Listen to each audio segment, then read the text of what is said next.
Bien. Bueno, la idea hoy es empezar este segundo encuentro, este segundo momento que tomé como en estos tres que elegí para hacer esa breve historia del ballet, que es la era de Petipa. Un momento que es clave porque es donde surgen la mayoría de los grandes clásicos, de la mayoría de las obras que hoy conocemos como grandes clásicos. Pensemos en Valladera, Bella Durmiente, Don Quijote, Cascanueces, El Lago de los Cisnes. Es como que ese ballet a gran escala es acá que surge. Entonces, bueno, es un momento como importante. Antes de entrar de lleno, quería por un lado agradecer todos los mensajes, comentarios, historias que han llegado por Instagram, por Facebook, por otras redes. Los iré después devolviendo de a poco, les agradezco, pero muchísimo, muchísimo. La verdad que ha sido como un trabajo durísimo para mí, sin tratar de hacer como una síntesis lo más justa posible y poner todo esto en estas tres clases. Y hace como mucho tiempo que vengo trabajando sola y bueno, y esto no, y esto mejor lo otro. Entonces, bueno, recibir esos mensajes a los cuales, nada, como que hay cosas que le quedaron claras, a muchos los llevó a otro momento de su época, a muchos les recordaron sus clases de historia cuando iba a la escuela de ballet, no sé, lo que sea. Por eso que muchas gracias por por todos esos mensajes. Gracias de vuelta a 340, que es la que me ayuda con toda la parte técnica de los mails, de que vayan, de que vengan, todo eso. Y a Luz Crea, que me ayuda con los diseños. Le quedó divina la foto de la Silfid, así que eso es obra de Daniela. Ya vamos 907 inscriptos, vamos subiendo. Y yo invito a que se inscriban porque vieron que cuando al inscribirse van recibiendo un mail con, ayer les llegó con el link de la clase, con unos links complementarios y con una especie de cronología. Si a alguien no le llegó, busque en la parte de spam de los correos, en correo no deseado, porque como se enviaron muchos y va con adjunto, a veces la computadora sola lo manda para ahí. O sea que mucha gente que me escribió que no lo tenía, después lo encontró en spam. Si alguien lo busca en spam y tampoco lo tiene, bueno, ahí vemos por qué no le llegó. Recuerden que estas clases van a quedar colgadas hasta el 17 de mayo, ahí tienen tiempo de verlas, compartirlas con quien quieran, después del 17 las bajo. Y bueno, subí a Instagram, por si alguien después quiere bichar, algunas cosas como para ir complementando esto. Por un lado subí lo de Giselle, que yo les decía que si la música de Adams en Giselle gritaba mamá, ¿sí o no? Eso igual yo insisto que era cosa mía, no es cosa de Adams, que para mí dice mamá. Bueno, nada, eso era como más chiste y a ver qué les parecía.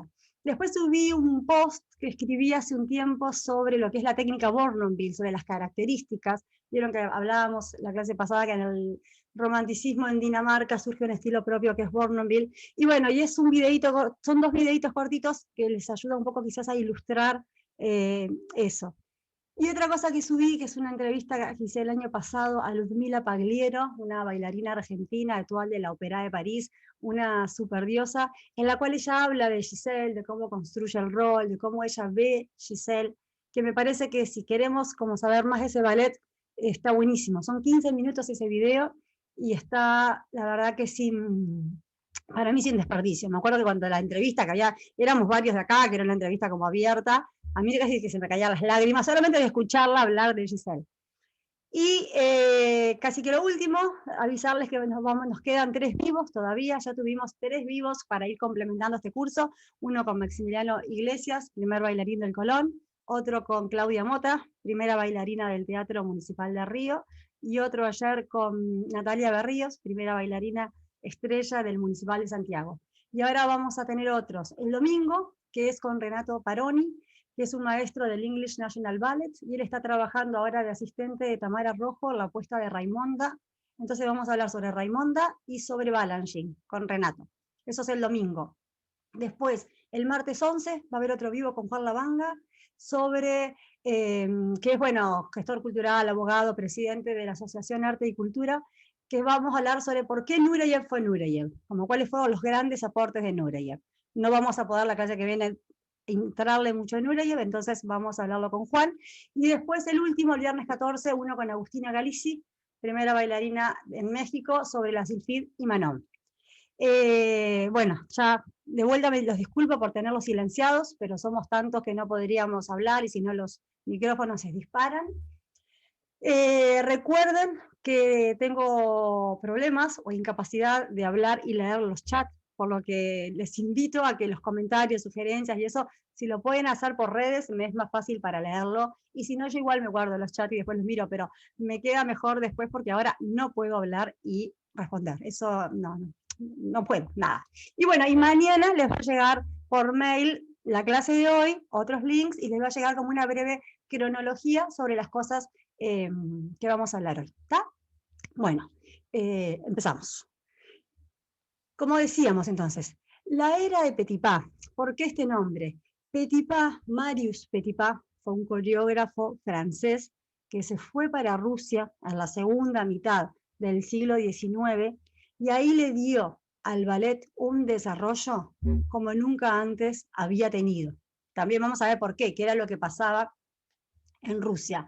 Surgir la mayoría de los ballets que hoy consideramos clásicos, hace que el ballet sea un espectáculo de una noche. ¿Se acuerdan que decíamos que hasta el romanticismo se estrenaba un ballet como Giselle, súper importante, pero junto con una ópera? El ballet era parte de otro espectáculo. Los ballets de Petipa, que duraban horas, eran solamente ibas a ver el ballet. Una concepción que hoy tenemos, vamos solamente a ver un ballet.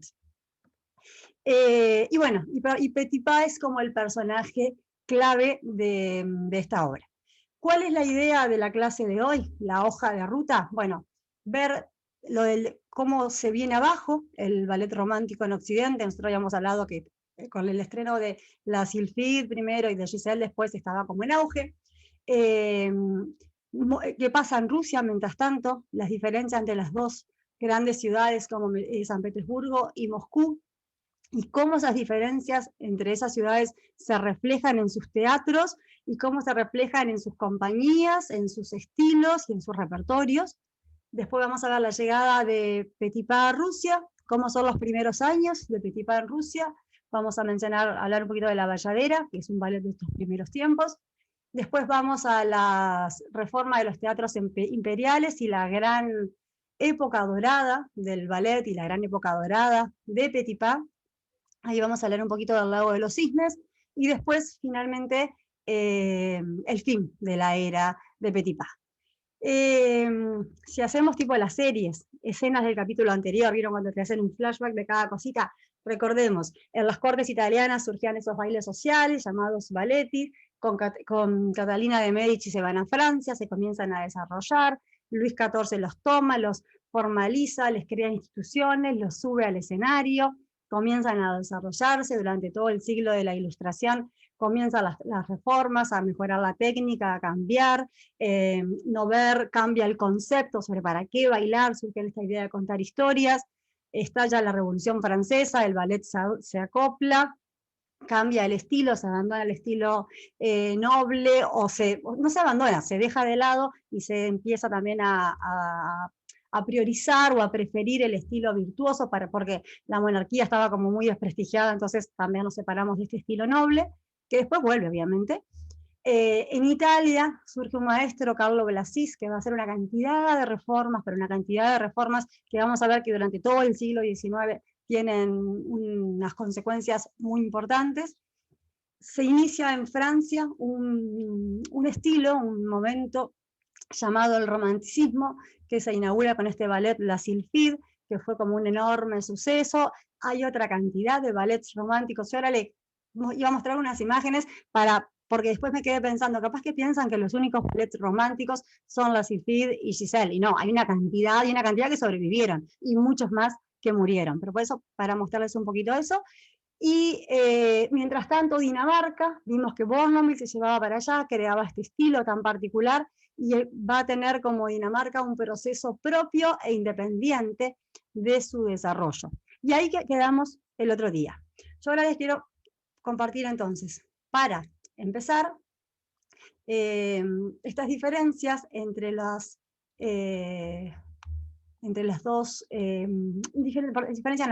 estas esos ballets románticos, otra cantidad de ballets románticos que van a ver que muchos los conocen de verlos, porque son conocidos, más allá de que seguramente no son como hoy los bailamos, ¿no? Como hoy se baila. Ondine de Jules Perrot, y miren los coreógrafos, porque vamos a ver que ahora Perrot es uno de los fundamentales en Rusia, ¿no? Ondine de Jules Perrot, Esmeralda, también de Jules Perrot, del 44. Este es el Pas de Quatre. Esta obra fue como muy famosa, porque aquí las bailarinas son Marita Glioni, Carlotta Grisi, Fanny Cerrito y Lucille Graham, que eran como las cuatro de las grandes estrellas del romanticismo. Falta Fanny Elsler, pero Fanny Elsler se negaba, Taglioni y Fanny Elsler se negaban a bailar juntas. Ellas no iban a bailar juntas. Pero en un momento, a Perrot en Inglaterra, le piden la reina que haga una obra con las máximas estrellas del ballet romántico. Entonces las invita a estas cuatro. Y crean una obra que todavía se mantiene y que es muy representativa de lo que es el estilo romántico, lo que es también todos esos torsos inclinados, todos esos brazos sumamente redondeados, todo como muy sutil. Es muy anecdótico cómo definió Perrot el orden de importancia de las bailarinas, o sea, cuál iba a ser la que tenía el rol protagónico. Entonces, por un lado, nadie dudaba que Taglioni era la más importante. Taglioni era la que tenía que estar, porque su superioridad, su fama, su trascendencia era incuestionada. Pero sobre todo, entre Grisi y Fanny Cerrito sí estaban como más picada a ver cuál era la que le seguía a Taglioni. Y Jules Perrot lo que decide para evitar problemas es tomar un orden de edad, entonces de la más vieja a la más joven. Entonces ahí la más joven no se sentía tan ofendida para lograr esa decisión. Paquita es otra obra de este periodo. El Corsario que igual es una versión, hoy en día el Petipa lo que va a hacer con muchas de estas obras es que las toma, las ve como cuando las ve en Francia, él viajaba todos los años a Francia a ver qué sucedía, y se llevaba estos ballets para Rusia, y ahí los llevaba a la gran escala como a él le gustaban los ballets, con 3, 4 actos, con gran virtuosismo, los ayorna, los tunea, los cambia para el estilo de la época, de lo que se deseaba entonces en ese momento. Pero todas estas obras tienen ese origen entonces en el romanticismo. La Péri, que también se baila en algunas compañías, Coppelia, pero la ópera se viene en una gran crisis, cada vez se baila menos, cada vez el ballet es visto como algo más, ¿cómo decirlo?, más son divertissement, como sin importancia. La ópera empieza a erigirse como la obra, como el arte, el importante. En Francia. En Francia y en Europa, porque lo mismo pasa en Inglaterra, en Alemania. El ballet empieza a perder ese esplendor y ese desarrollo que había tenido hasta entonces. Y este dato me pareció curioso, que entre 1871 y 1909, del repertorio de la Ópera de París solo sobreviven 2 obras, lo que muestra la mala calidad que tenía la obra. Y además, según Ivor Guest, que es un historiador buenísimo, el último día después, en el mail final, les mandaba unas recomendaciones bibliográficas. Libros que a mí me parece que están buenos, nada, como lo toman, lo dejan, lo borran como quieran. Pero Ivor Guest, que es un gran historiador francés, dice además que para él estas 2 obras sobrevivieron por la música, porque la música era especialmente muy buena. Y bueno, y una es Silvia, con música de Delibes, y la otra es de Two Pigeons, con música de Massaguer. Entonces, para ver entonces que el romanticismo en Europa se está viniendo a pique. Pero, en este mismo momento, ya a mediados del siglo XIX, en 1850, Rusia está en otra situación. Sí, está en otra situación. Pensemos que Rusia mientras que toda Europa vivió un proceso de doble revolución industrial, revolución política, que fue la Revolución Francesa, después vienen las revoluciones liberales, las del 20, la del 30, la del 48, mientras que es una Europa convulsionada, con teatros con problemas con inestabilidad de todo tipo, mucha inestabilidad económica, poco presupuesto, nada que ninguno de nosotros sepamos lo que es, todos sabemos lo que son esas situaciones de los teatros. En Rusia la situación es otra, sumamente diferente. Rusia no vivió ese proceso de transformación europea, tiene una corte zarista con un gobierno absolutista, y ahí va a encontrar Petipa el ambiente ideal, un teatro con fines ilimitados, con recursos ilimitados, les daban lo que quería, y con deseo de crear esas obras inmensas, pero inmensas, para poder así desarrollarse. Rusia tiene como centros fundamentales, culturales y también de ballet, dos grandes ciudades. Por un lado está San Petersburgo y por otro lado está Moscú. Dos ciudades con dos teatros, con dos estilos y con diferentes formas de bailar y diferentes repertorios. Y me parece importante tomarme unos segundos para eso, para marcar esas diferencias o para conocer algunos elementos que después los vamos a ir viendo en el desarrollo de los repertorios, de los ballets, hasta la época, hasta no hace tanto esas diferencias. Hoy no sé si siguen siendo tal, pero que cómo surgen las ciudades, cómo son las ciudades, eso se refleja en cómo bailan sus bailarines y qué repertorio quiere su público y cómo eso se maneja. Entonces, bueno, pensemos que San Petersburgo es esa ciudad creada por Pedro el Grande, que en 1703 se le ocurrió en el medio de la nada, en un lugar que era pantano, donde el río Neva desembocaba en el Báltico, pero no había nada, solamente había osos y lobos, construir una ciudad. Dijo, aquí habrá una ciudad. Y si Pedro lo dice, bueno, amén. Y así se hizo. Una ciudad que cuando empiezan a excavar a 1 metro de profundidad ya encuentran agua, entonces hay que hacer todos los cimientos.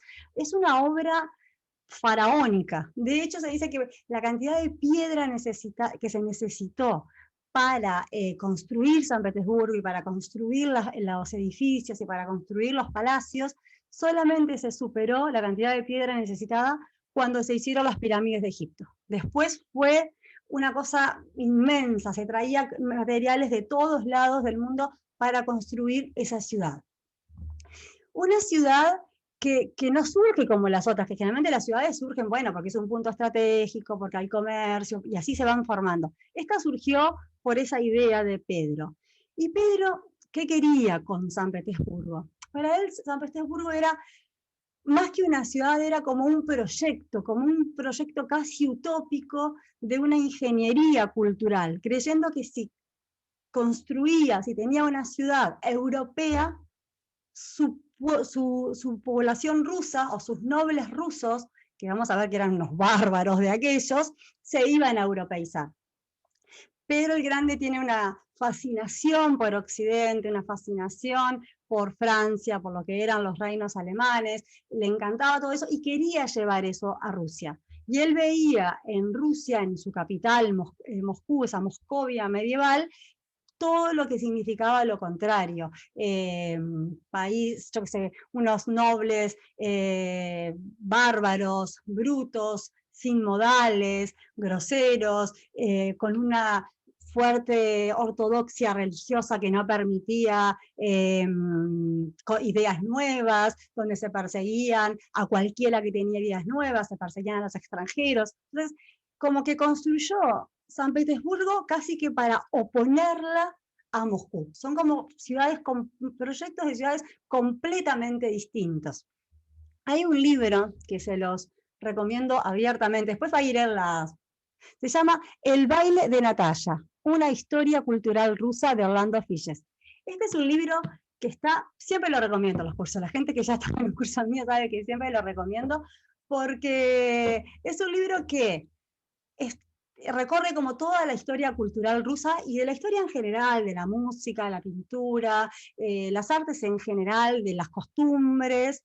Está muy bien documentado, tiene citas literarias, está muy bien documentado, tiene letra grande, que cada vez es más se agradece que tenga letra grande, y está lindo escrito. Yo siempre también digo eso, a veces Yo, por ejemplo, tengo que leer libros de historia porque el contenido está buenísimo, pero son una masa de leer. Es como que te genera un esfuerzo muy grande porque está complicado, lo escriben difícil. Y este libro lo lees casi como una novela, es un placer. Entonces, se los recomiendo enormemente. Y les quiero mostrar acá 3 partecitas para, más o menos, para ilustrar esto que les quiero decir de estas diferencias entre San Petersburgo y Moscú, que él las desarrolla como muy bien. Dice, cada aspecto de su cultura pedrina por Pedro, ¿no?, estaba pensado como una negación de la Moscovia medieval del siglo XVII. Según la concepción de Pedro, convertirse en ciudadano de San Petersburgo equivalía a dejar atrás las costumbres medievales y atrasadas del pasado ruso y entrar como ruso europeo en el moderno mundo occidental del progreso y la ilustración. Repito, Pedro les enseñaba que, bueno, que les había dado un palacio en San Petersburgo que no metieran los animales adentro, que si estaban comiendo, que comieran con cubiertos, que si estaban comiendo, no vomitaran para seguir comiendo ahí al lado. Eran como realmente bárbaros. Hay una anécdota que pone acá Filles que me parece como bien pintoresca, que en un momento Pedro el Grande va con su comitiva y con sus nobles a Inglaterra, están 3 meses instalados en Kent, en una en una residencia de John Evelyn, que era una persona como muy importante del tema de los diarios en Inglaterra, y que después de esos 3 meses, Evelyn, con un poco de culpa o de no sabía si estaba bien, se siente la obligación de pasarle a Pedro el Grande la factura por esa estadía de su corte, por todos los destrozos que su corte le hizo. Y para que se hagan una idea, dice que durante esos 3 meses los visitantes levantaron el césped, arrancaron las cortinas, destruyeron muebles, usaron los retratos de la familia para practicar tiro al blanco. Entonces, esa es la nobleza rusa. Estamos en 1700, ya Francia está como en otro lugar, que es lo que Pedro aborrece. Y Pedro quiere entonces hacer de San Petersburgo una ciudad europea. Sin embargo, para muchos rusos, San Petersburgo los oprimía, porque siempre todo era como una puesta en escena, era como Versalles, todo tenía una forma de ser, todo tenía una forma de vestirse, una forma de dirigirse, entonces no podían ser ellos realmente esos rusos que se sentían. Pedro el Grande, otra cosa que dice que siempre andaba con una tijera, sobre todo al principio, porque los nobles usaban las barbas largas por la ortodoxia rusa, y eso para él le crispaba, porque eso era símbolo de esa Moscú medieval que él detestaba. Entonces andaba con la tijera porque si se cruzaba con uno, agarraba y sin decirle nada, le cortaba la barba. Y hay un dicho que dice que hay un proverbio ruso que decía algo así como, San Petersburgo es nuestra cabeza, Moscú es nuestro corazón. Como que lo racional está de un lado y lo emocional del otro. Y la última cita que les leo de Filles, que me parece también como súper rica, que es una cita que él toma de Gogol, y que dice, San Petersburgo es una clase de persona precisa y puntual, un perfecto alemán, que lo mira todo de una manera calculadora. Antes de dar una fiesta, revisa sus finanzas. Moscú es un noble ruso, y si va a pasárselo bien, lo hace hasta el final, hasta que se caiga al suelo, y no se preocupa por cuánto tiene en los bolsillos. A Moscú no le gustan las medias tintas. A San Petersburgo le gusta burlarse de Moscú por su torpeza y falta de buen gusto. Moscú le reprocha a San Petersburgo que no sepa hablar en ruso. Rusia necesita a Moscú, San Petersburgo necesita a Rusia. En esta idea de europeizar San Petersburgo, el idioma oficial era el francés, se solía hablar en francés. Entonces, bueno, me tomé todo ese tiempo como para desarrollar estas diferencias, porque cada ciudad va a tener su teatro y su compañía. Y entonces tenemos, por un lado, en San Petersburgo, tenemos el Teatro Mariinsky. Antes había estado el Teatro Bolshoi de San Petersburgo, que no es el Bolshoi de Moscú. Bolshoi significa grande en Rusia. Entonces estaba el Gran Teatro de San Petersburgo y el Gran Teatro de Moscú. Entonces, el teatro Los teatros de San Petersburgo eran como el teatro de la corte. Pensamos que en San Petersburgo es donde vive la corte. Pedro el Grande, cuando termina la construcción de San Petersburgo, se muda para ahí, se convierte en la capital. San Petersburgo va a ser, San Petersburgo, que es Leningrado para la época soviética, ¿no? San Petersburgo va a ser la capital hasta la era soviética. Ahí se traslada de vuelta para Moscú. Pero bueno, estos teatros de San Petersburgo, el Bolshoi de San Petersburgo y a partir del 85 el Mariinsky de San Petersburgo, que durante la época soviética fue el Kirov, perdón por todos estos cambios de nombre, pero capaz que a uno más grande le suena Kirov y no Mariinsky, eran como los teatros más grandes, más glamurosos. El teatro Mariinsky era el teatro más glamuroso del mundo. No había un teatro como ese en el momento, que además se contrastaba impresionantemente con la pobreza y la situación fuera del teatro que había en general en Rusia. Unos teatros que tenían un gran público muy aficionado, que en San Petersburgo estaba como bien dividido. Las 2/3 partes, principalmente las plateas y los mejores lugares, estaban reservados para la nobleza, para los diplomáticos o para los clubes importantes. Mientras que las partes altas, el gallinero, le decimos para acá, las galerías allá arriba, estaban destinados lo podían comprar la gente común, esa gente que hacía cola toda la noche para con tal de conseguir una entrada. Pero el público de la platea, ese público poderoso, era un público muy ferviente y muy influyente, que hacía muchísimo lobby, metiendo presión con los directores del teatro para que bailen sus bailarinas favoritas, para que se haga determinado tipo de repertorio. Y todo siempre supervisado por el zar, ¿no? El zar es el que elige al director del teatro. Es un vínculo como sumamente directo. Y entonces, por eso, esto lo digo porque vamos a ver que Petipa aprende también a manejar el lobby, porque no era solamente ser buen coreógrafo, sino saber negociar y lidiar con toda esta gente que era muy, pero muy, muy poderosa e influyente. El público de arriba, el más pobre, también era muy, muy influyente. No una influencia que podía tener relación, pero sí se hacía oír, con gritos, con abucheos, con risas, y mientras que el público de las plateas era como más conservador, el público de los sectores más populares era como un público que le gustaba como ver más cosas buenas. Cosas buenas no, cosas nuevas, cosas diferentes, no es decir que los otros no veían cosas buenas. En el Mariinsky surge entonces el teatro Mariinsky, que es un teatro que surge para entretener a la corte, zarista, y eso va a ser como algo que identifica después su estilo, donde todo está medido, se va a considerar como una de las compañías más puras en el estilo clásico. Todo es controlado, todo tiene una simetría, todo tiene un orden. Si está el primer bailarín acá, los solistas no pueden estar más cerca de tanto y no puede haber más de tantos solistas. El cuerpo de baile es como si fuera casi la sociedad zarista, donde cuando entra el zar, nadie viene y le dice, che, ¿cómo andás, Nicolás? No, en el zar y todo se abre. La misma idea es en el ballet, como un reflejo de la ópera, de la sociedad rusa en miniatura, se va al ballet. El Bolshoi, en Moscú es una capital sin corte. Entonces Moscú es como la ciudad esa más descontracturada, donde siguen las grandes festicholas, las borracheras, los glotones, esas cenas de festines mitológicos.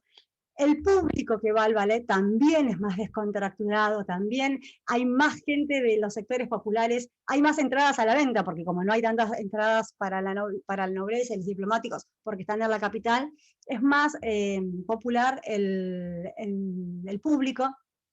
También van a preferir un estilo diferente, más que lo formal y lo rígido y lo todo puntilloso que defiende el estilo de San Petersburgo, ellos van a proponer o van a defender más bien un estilo más menos refinado, más auténtico, más conmovedor, más yendo a esa idea del alma rusa. Compañía del Bolshoi, que mientras que el Mariinsky había surgido para entretener a la corte, la fundación de la compañía del Bolshoi surgió de unos niños de un orfanato que, bueno, medios vándalos, los pusieron a estudiar ballet para ver si los disciplinaban un poco. Entonces, como también ese espíritu de esos niños y de lo que fue esa compañía, de dónde se nutrió sus bailarines, hacen un poco al estilo.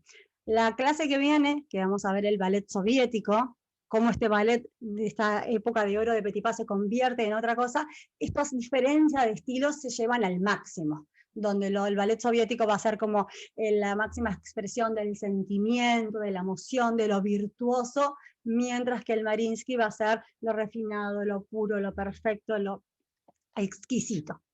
Y Petipa, a todo esto, viene y se instala en San Petersburgo, en la ciudad, era como la Francia de Europa, él se sentía como pez en el agua. Petipa es el personaje clave, como decimos, de este periodo. ¿Cómo podemos conocer a Petipa? Increíblemente no se han escrito tantos libros sobre él, específicamente, así, sobre Petipa, no hay tantos. Sí aparecen, en todo libro de historia del ballet tiene que estar Petipa porque es imprescindible hablar, pero es raro para la figura que es lo poco que se le ha dedicado. Hay un libro que salió ahora en el 2019 de Nadine Meinzer, que está como muy bueno, que es todo dedicado a él, y después a mí siempre me encanta ir a los documentos, o sea, ir a leer lo que Petipa decía, y hay dos que están disponibles, dos que existen, que se han conservado, que son los diarios, unos diarios que él escribe al final de su vida, los últimos años, ya muy viejo, enojado, resentido, dolido, y él va escribiendo casi que, no día por día porque se saltea varios días, pero dice, bueno, hoy hice tal cosa, hoy tomé clase fulanita, hoy no sé qué, no sé cuánto, y después sus memorias, que las escribe en 1905, él muere en 1910. Las escribe en 1905 ya con 86 años, y sí, y vemos eso, vemos esa tristeza, esa desilusión con la que muere Petipa, que ya vamos a ver un poco por qué. Pero bueno, este Petipa venía de una familia de artistas, en su familia habían hecho una gira por Estados Unidos, como que lo habían perdido todo, habían quedado medio en la ruina. Él había estudiado en Francia con Vestris, el maestro este que decíamos, el dios de la danza. Su hermano era Lucien Petipa. Lucien Petipa fue el que bailó en el estreno de Giselle, junto con Carlota Grisi, fue Lucien Petipa. O sea que el hermano de Petipa era un terrible bailarín noble, pero Petipa no tenía esos dones de buen bailarín. Él está un tiempo en la comedia francesa y después va a España, está un tiempo en España. Ahí parece que tiene como un encuentro amoroso con una mujer casada, su esposo los descubre y su esposo lo bate a duelo, y él, bueno, como es soldado que huye siempre para otra guerra, y se va de España. Pero España es importante en Petipa, porque vemos que está muy presente en muchos de sus ballets. Por un lado, Quijote. Don Quijote es un ballet que se lo hace para España.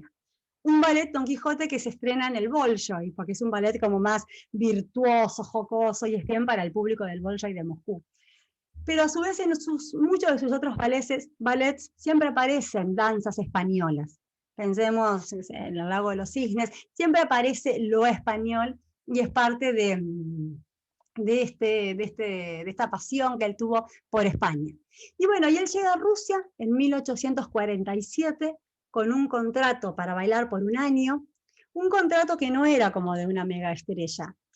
Acá hago un paréntesis, muchos bailarines iban a bailar a Rusia. Marita Taglioni, Fanny Elsler, todas esas también iban a bailar a Rusia unas temporadas, porque Rusia les pagaba unos salarios y les daba unas condiciones de vida que no existían en otra parte de Rusia. Entonces muchísimos bailarines iban, y muchos se quedaban por muchos años. Bueno, Petipa fue el máximo, se quedó 60 años, toda su vida, pero si no, en general,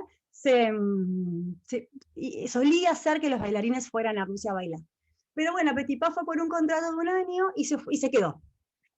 Él muere en 1910, nació en 1818 y muere en 1910.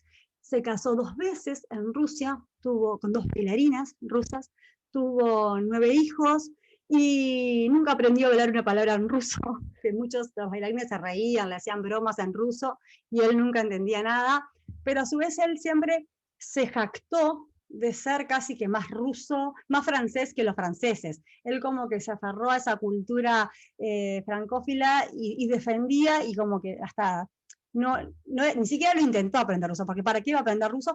En un San Petersburgo que se hablaba francés, tampoco era que tuviera problemas para comunicarse por eso. Un hábil cortesano y un trabajador y paciente trabajador, porque vamos a ver que estuvo muchísimo tiempo esperando para ir logrando.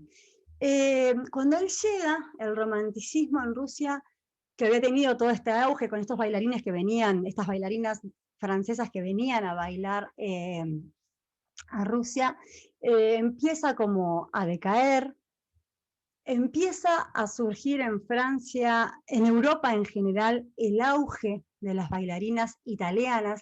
¿Se acuerdan que yo les decía la clase pasada que en Italia, Carlo Blasi fue como un maestro que transformó la técnica?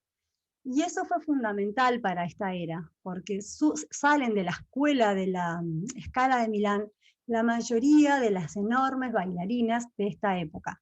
Había como una norma no escrita, como una regla no escrita, que las bailarinas preferidas eran las italianas. Y las italianas bailaban en Francia, en Berlín, en Viena, en Londres, en Rusia, menos en Dinamarca, que esta ortodoxia danesa, como le llama Jennifer Homans, se mantiene, como que no la trae ese estilo, y sigue defendiendo su estilo Bournonville que los caracteriza tanto.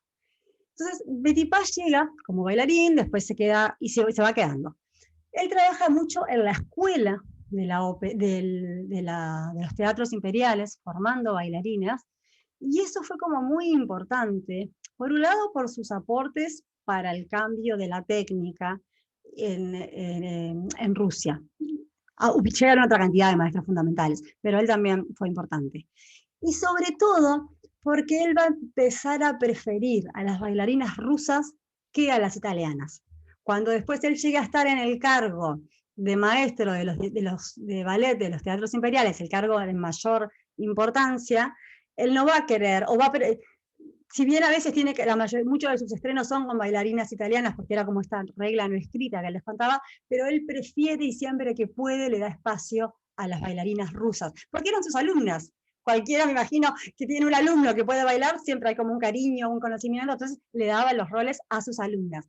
Y va a ser Petipa el que va a convertir a la bailarina rusa como en el ejemplo de la bailarina. Vieron que hoy, yo qué sé, capaz que es un tronco bailando, pero si es rusa, debe ser importante. Es como que se asocia que rusa es igual a buena bailarina. Eso es mérito de Petipa, porque antes ese mérito lo tenían las italianas. Entonces Petipa está 20 años esperando para llegar al ansiado puesto. Por eso digo que la paciencia de Petipa. Sus primeros 10 años, él va a trabajar asistiendo en la escuela y a su vez asistiendo al que era maestro de los teatros imperiales, que es Jules Perrot. Acá les hice unas diapositivas para mostrarles a Jules Perrot, sobre todo para ver cómo se escribe el nombre y esas cosas. Acá está Petipa, el motivo nuestro. Este es Jules Perrot. Jules Perrot es uno de los coreógrafos de Giselle, y es de quien Petipa aprende muchísimas cosas que son fundamentales en sus ballets. Una de ellas es que aprende las argumentaciones dramáticas. Hay una historiadora rusa, Natalia Roseslava, que decía que el gran aporte de Jules Perrot había eso de poder contar una historia casi que separándose de la mímica, solo con el cuerpo. Pensemos en el segundo acto de Giselle. Se cuenta toda esa tragedia y solo, con muy poca mímica. En un momento, no sé, Mirta le dice, tú vas a bailar hasta morir, el otro le pide perdón, le dice, bueno, no sé, cállate, pero no es la mímica lo que principalmente se desarrolla. Entonces, eso de contar historias dramáticas y aportarle ese dramatismo es una gran cosa que toma de Perrot y que lo vamos a ver en los ballets de Petipa. Y contar historias. Todos los ballets de Petipa cuentan historias. No hay ballet de Petipa abstracto, eso ya después es algo del siglo XX. A su vez aprende de Jules Perrot el componer danzas para cuerpo de baile y darse cuenta y saber que si esas danzas están bien ensayadas y coordinadas, logran un efecto increíble. Una de esas primeras danzas que crea Petipa tomando esta idea es el acto de las sombras de la bayadera, en la cual en su momento eran 32 sombras bajando, todas al unísono, con una composición geométrica increíble. Era algo que conmocionó, y lo aprende de Jules Perrot. También toma de Perrot el gusto por incluir a los ballets diferentes danzas nacionales, y también el incluir escenas de mímica.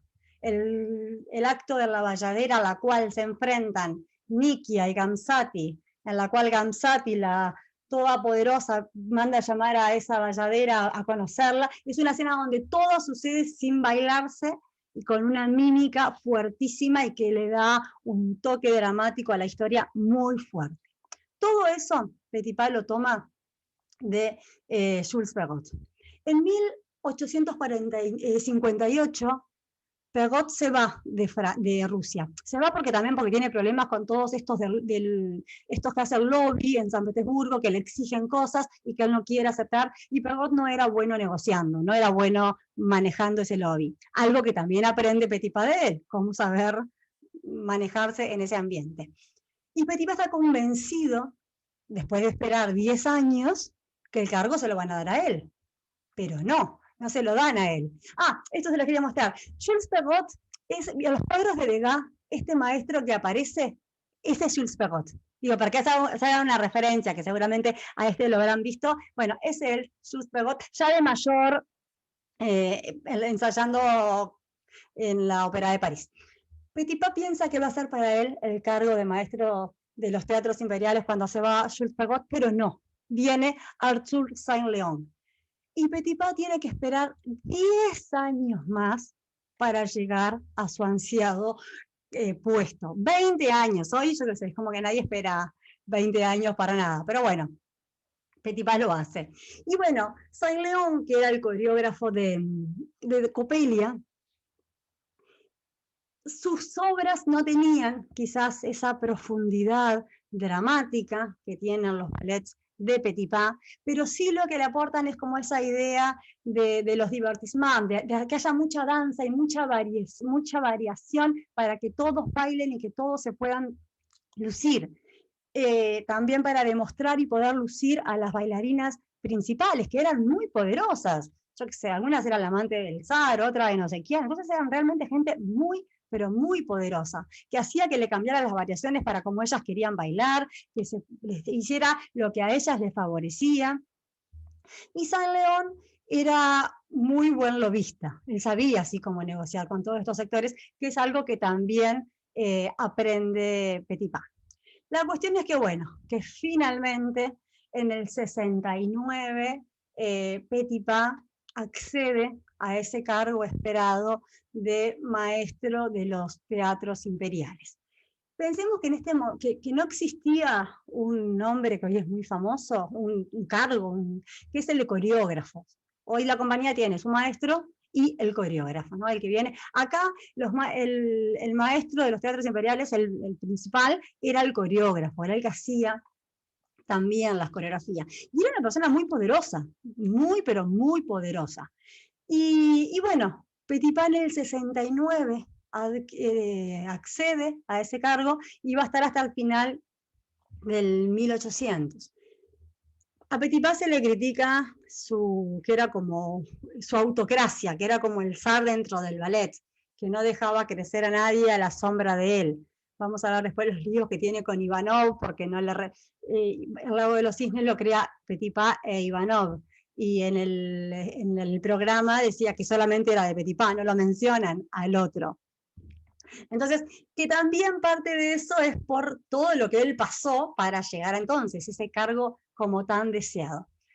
Y bueno, otra cosa, junto con Petipa, para este desarrollo de Rusia y para este desarrollo de la danza, hay otros dos personajes que también son muy importantes. Y uno es, esperen que voy acá uno es Enrico Cecchetti. Enrico Cecchetti era un maestro italiano, alumno de Blasis, un gran bailarín cuando se estrena La Bella Durmiente, y un gran mimo. Cuando se estrena La Bella Durmiente, él crea en el mismo ballet dos roles, el de la bruja Caraboz al principio y el del pájaro azul al final. O sea que muestra no solo lo buen maestro que es, sino lo buen mimo y lo buen bailarín. La variación del pájaro azul es de mucho salto, de mucho virtuosismo, y eso era Enrico Cecchetti. Él va a ser después el maestro de Nijinsky, de Pavlova, todo el maestro de toda esa nueva generación que va a venir después de Petipa, y él crea un método, el método Cecchetti, después se va a Inglaterra y termina sus días allí. Pero Cecchetti también fue importantísimo en este momento porque vamos a ver que la técnica sube otro escalón, muchísimo más fuerte. Por ejemplo, esas puntas que al principio se empezaban a usar en el romanticismo, ahora ya no, giran, hacen de todo con las puntas. Y Cecchetti es muy importante. Y otro maestro que fue muy importante es Christian Johansen. Christian Johansen venía de Dinamarca, venía de Bournonville. Habíamos insistido en la clase pasada en el peso que tiene Bournonville para la técnica, sobre todo masculina, que en Dinamarca, como en el resto de Europa, no se dejó de lado la técnica masculina. ¿Se acuerdan que decíamos que muchos de los roles de los hombres los bailaban las mujeres vestidas de hombre y el bailarín fue quedando como fuera? Bueno, en Dinamarca no, entonces Johansen fue muy importante en desarrollar la técnica masculina en Rusia, que si bien no está igual a la altura de las rusas, sí tiene un enorme desarrollo en comparación con el resto de Europa. Una paréntesis aparte, muchas de las variaciones masculinas que hoy conocemos de ballets de Petipa, yo que sé, la Bayadera, por ejemplo, no son de la época de Petipa, son inclusiones posteriores, ya del siglo XX, depende de la variación, depende de quién. Chabukiani fue un bailarín soviético fundamental que cambió muchísimas cosas. Entonces, bueno, todas estas personas fueron como sumando en este desarrollo de la danza en Rusia. Y Petipa entonces tiene la primera época, que va desde que asume en 1869, que él ya tenía 50 años cuando asume. Y 50 años en el 1869 eran muchos más que hoy en día, porque la gente vivía menos, porque vivías en Rusia con frío, nada, se sentía mucho más. Y se señala que esos primeros ballets de su época no son como muy originales, que él lo que hace es como medio que tomar lo que vio y repetirlo así nomás, que buscaba muchísimo lo que eran los efectos, el virtuosismo, lo pirotécnico. En un momento Bournonville viene a Rusia a ver, no sé, y ve los ballets, lo que hace Petipa, y los mira como diciendo, le escribe una carta, como diciendo, no digo no me acuerdo si las puede usar las palabras, pero como qué horrible eso, qué mal gusto, y Petipa como que se justifica junto con Johansen de que ellos también hacen lo que la gente quiere y lo que el público pesado les pide, porque de eso también depende su continuidad y su trabajo. Igual de esta época sobreviven dos ballets que son como importantes. Uno es Don Quijote, que decía yo que era estrenado en Moscú, que era como bien esa época. Ese es de 1869. En la cronología que les voy a mandar mañana van a estar estas fechas, el 69. Y la otra es 1877, se estrena La Bayadera. Que la Bayadera es como un mojón importante en esta era de Petipa. ¿Por qué? Porque ahí sí ya empieza como a establecerse su visión coreográfica. Ahora vamos a ver bien cuál era yo siempre digo la receta de Petipa, que él como que a todo le mete los mismos condimentos, pero como que ahí empieza a gestarse ese modelo de ballet que después se va a repetir en casi todos sus clásicos. Una obra que, como dicen muchos, solamente se podría haber estrenado en Rusia. ¿Vieron esa escena que yo les mencionaba, que son las sombras que van bajando del Himalaya?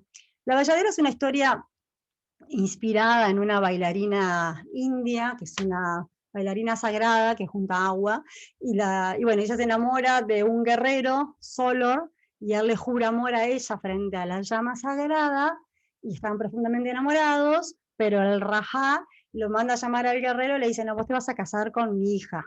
Y le dice, no, pero yo ya estoy comprometido. Psst, calladito la boca, vos te vas a casar con mi hija. Solor ve a Gamzati, que es la hija, se fascina también, pero igual él está como enamorado de la otra. La escena que yo les decía, en un momento Gamzati, como haríamos todas y sabemos que nuestro enamorado está enamorada de otra, lo que queremos hacer es conocerla a la otra. ¿Quién es?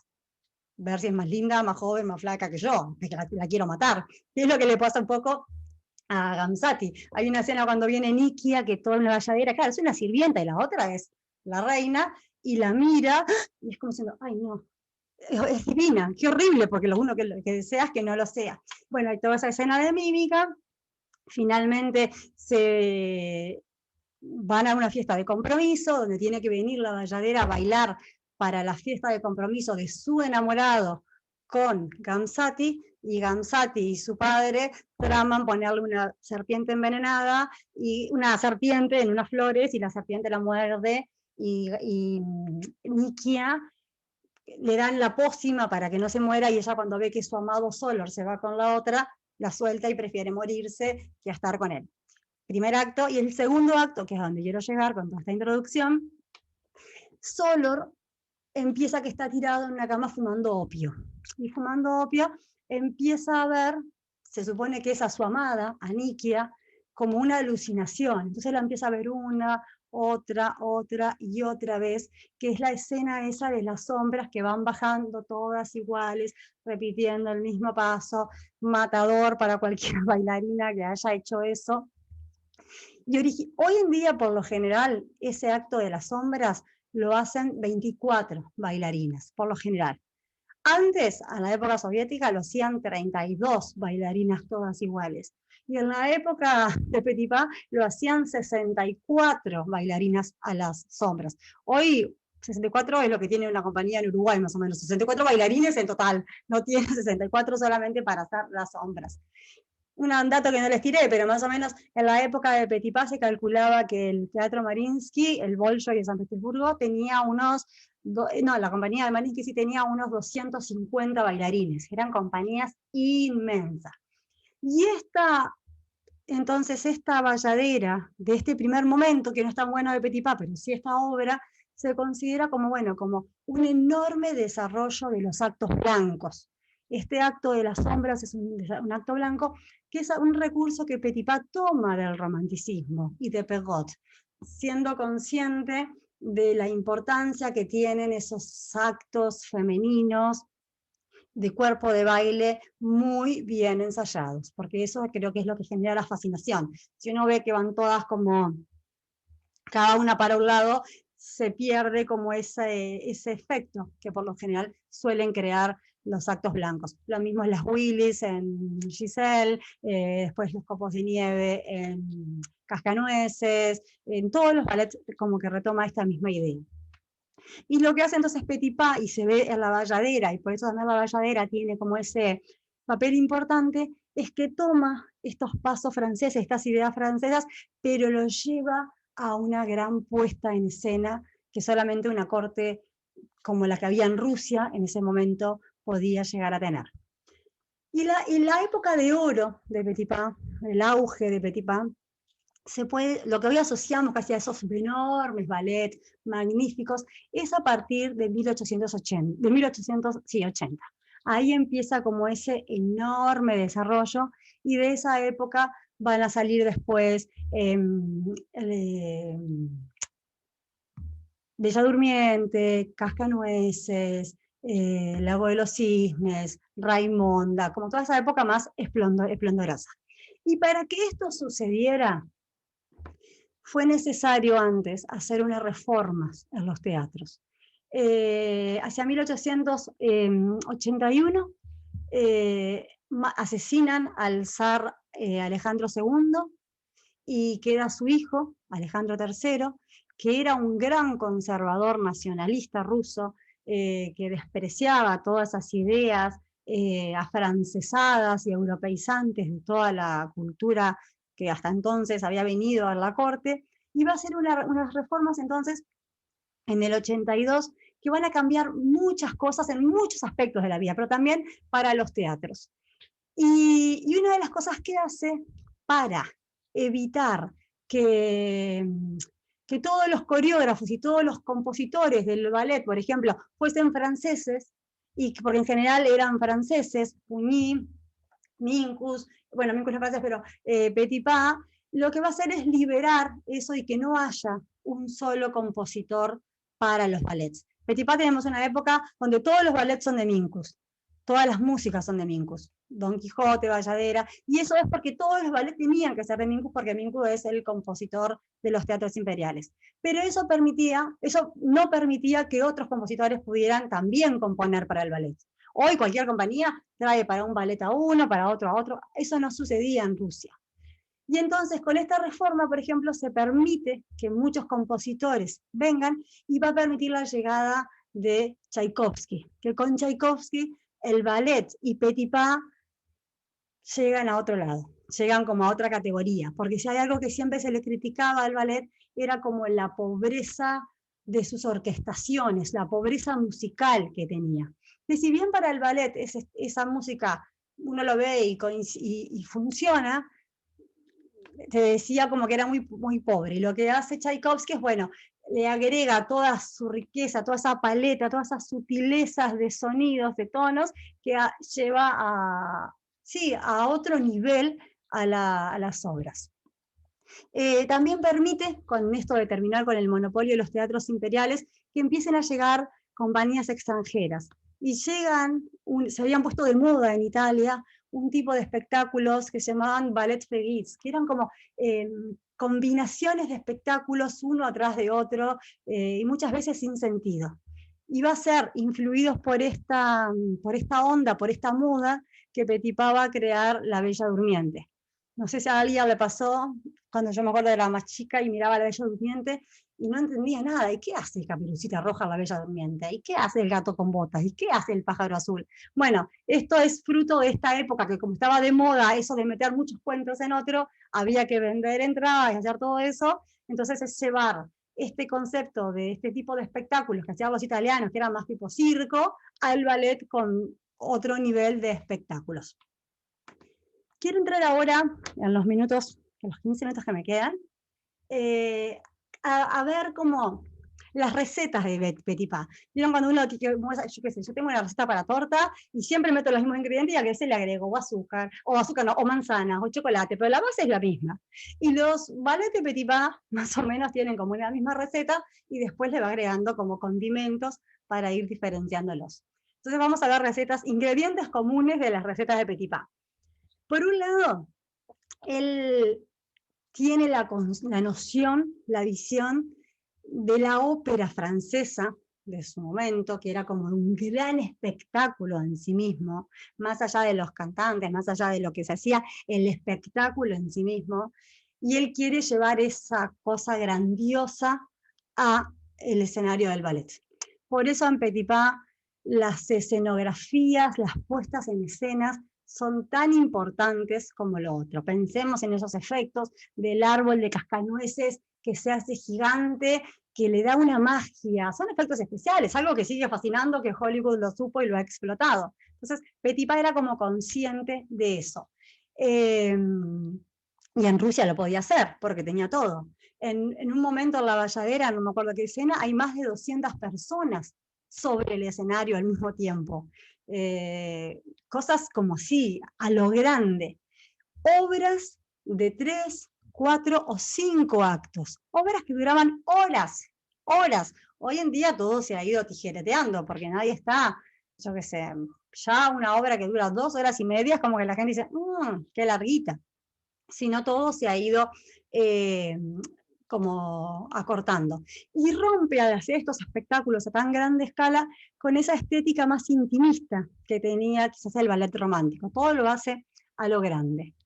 Otra cosa que identifica su ballet es cómo, al mejorar la técnica de las bailarinas rusas, se va, y a su vez a la llegada constante de estas bailarinas italianas, avanza muchísimo el desarrollo de la técnica, sobre todo el de la técnica femenina. Van a surgir los famosos 32 fouetés, tan amados por el público y temidos o odiados por las bailarinas. La primera vez que lo hace es una bailarina italiana, Pierina Legnani, que lo hace en el Lago de los Cisnes. En un momento en el Lago de los Cisnes, el cisne blanco, Odette, Sigfrido le dijo a Odette que se iba a casar con ella, y entonces para liberarla de su hechizo, porque está enamorado de ella, y después cuando va a hacer el casamiento aparece el cisne negro, que no es Odette, sino que es Odile, pero tiene que parecer Odette, pero a su vez tiene que ser como tan poderosa, tan persuasiva, que tiene que convencer a la corte como de todo su poder. Hay un momento que creo que está Mara Rojo que dice que el cisne negro tiene que ser como una boa que va como apretando al público, que al final lo tiene.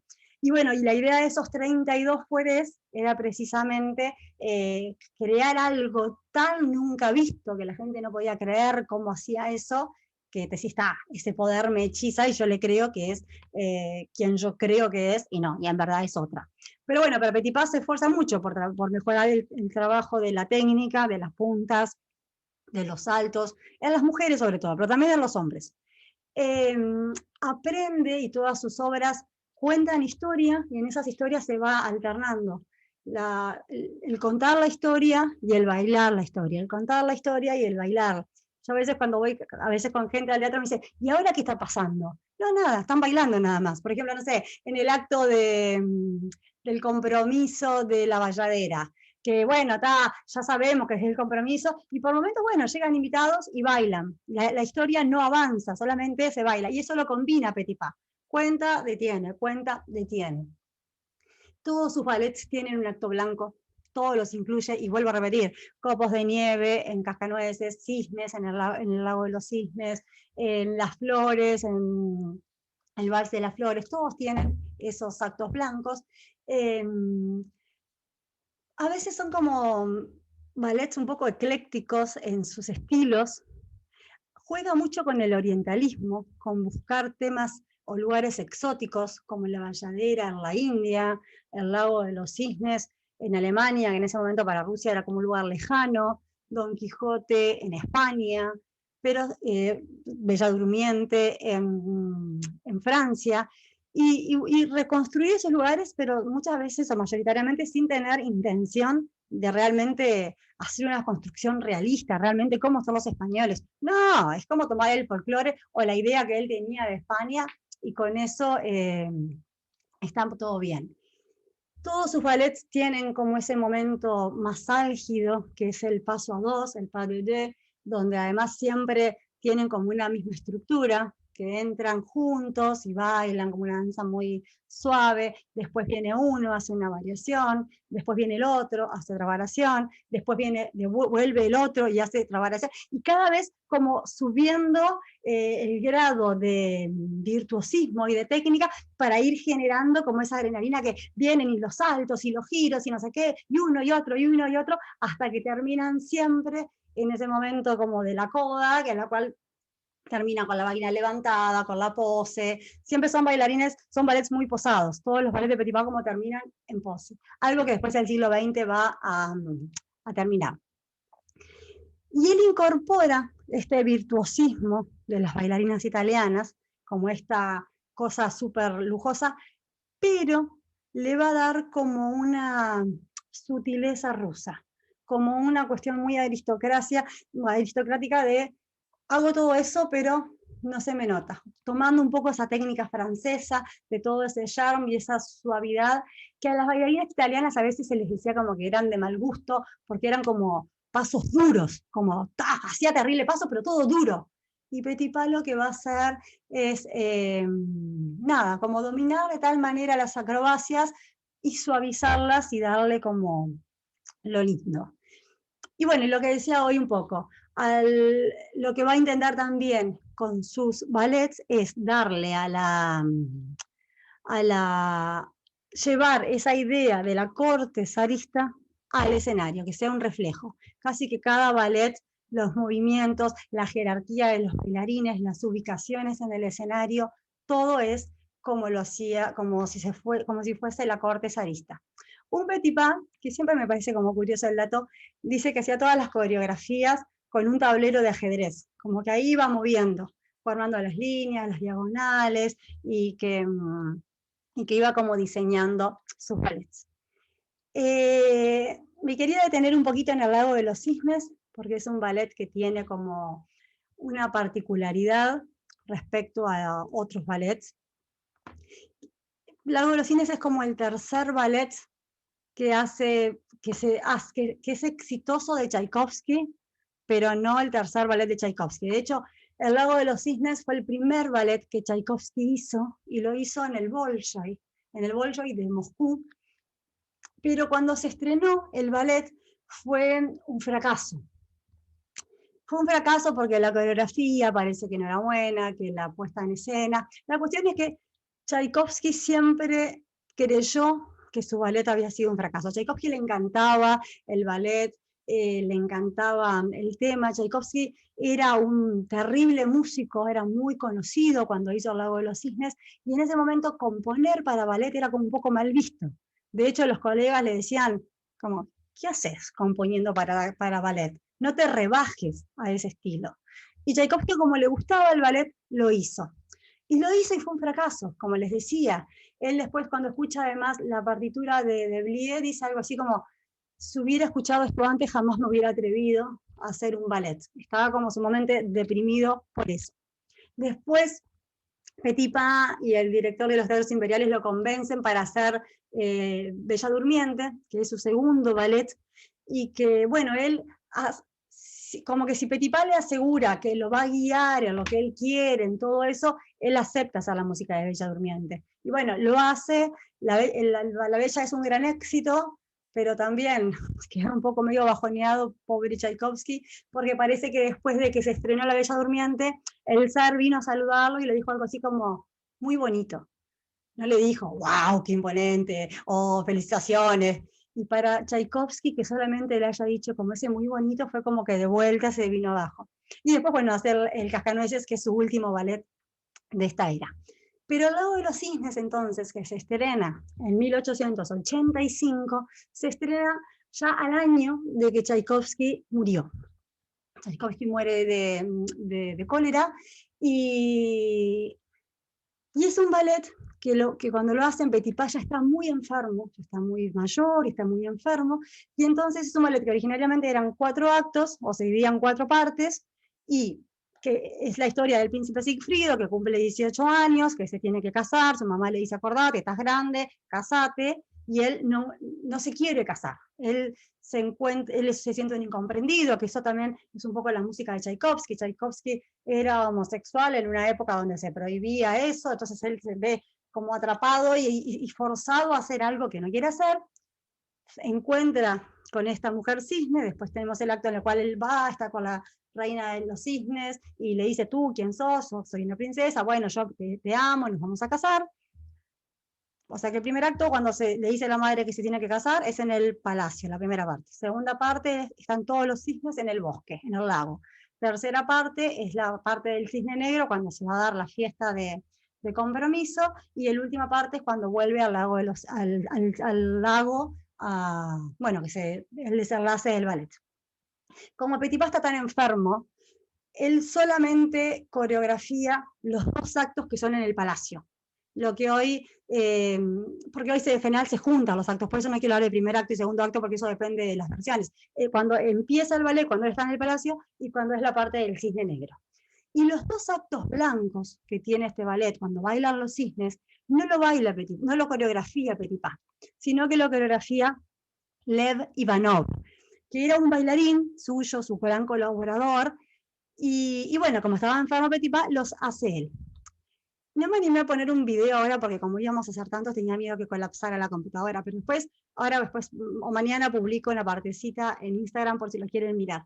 La gran novedad que incluye Ivanov en este Lago de los Cisnes, hay muchas, ¿no? Pero como la gran novedad, y que va a ser como muy revolucionaria para la época, es que en las partes donde la pareja principal baila, hace su pas de deux, el cuerpo de baile no queda estático como quedaban los ballets de Petipa, que quedaban todos duritos.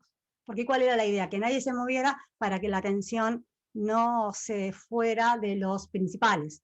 Como si el zar está ahí, todos quietos, no te pongas vos a bailar porque estabas el zar bailando, no vas a cuestionar eso. Y lo que hace Ivanov entonces es que mientras que los principales bailan, el cuerpo de baile como que baila con ellos. Se van moviendo, van para allá y para acá. Eso, que es tan mínimo, en su momento fue como una cosa sumamente revolucionaria y que después vamos a ver cómo sigue avanzando. Ya para ir redondeando, vieron que le he metido a morir, tenemos que hacia 1903 Petipa hace su último ballet, El espejo mágico. Él ya está muy mayor, tiene 86 años, no, 84 años. Él está como muy descontento con todos los decorados que le ponen para el ballet, no quiere ese tipo de decorados, dicen que son como la nueva vanguardia, entonces se los ponen.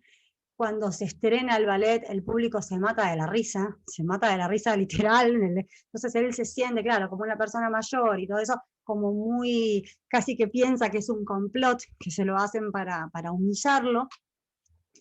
Estamos además en una época donde ya el gusto empieza a cambiar. Esta receta de estos ballets que tan exitosos habían sido en las décadas del 80 y 90, ahora van a empezar a verse como de mal gusto. Pensemos que estamos en 1903, estamos a 15 años del estallido de la Revolución Rusa.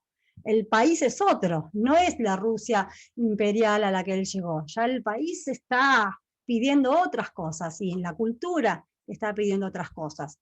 En 1905 fue Isadora Duncan a bailar a Rusia y fue una gran revolución para la danza rusa, porque ver a Isadora, ver su estilo de bailar, ver su forma, es como que Foquín, toda una nueva era de coreógrafos van a quedar sumamente conmovidos, eso lo vamos a ver igual la clase que viene.